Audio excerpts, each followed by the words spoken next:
আজ আমার ভাইপোর জন্মদিনে কেক কাটা হচ্ছে। নে কাট বাবা, কাট কাট কাট, ফুল আর মোমবাতি ডুবা। Happy birthday to you, happy birthday to you, happy birthday dear Sanlai, happy birthday to you.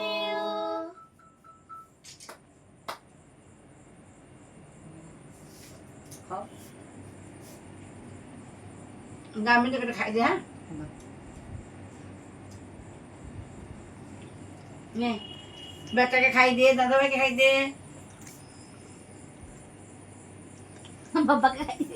বাবাকে খাই দে। বাবা সর আমি কিনে আছে দে কেন খাইছ না? নামা খাস এটা খুব নরম না, খুব নরম, হাতে করে খাই দিচ্ছি না।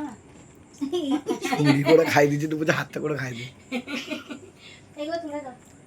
এ আর পায়েস খাই দি। এইটা হচ্ছে বাঙালিদের সবচেয়ে প্রিয় জিনিস। আগে হচ্ছে পায়েস, এটা হচ্ছে লালি ডালির প্রসাদ। ডালি আমার ছেলে বুদ্ধি দাও, ভালোভাবে কি বুদ্ধি? পড়াশোনা করুন, ভাগ করতে পারে একদম বাজে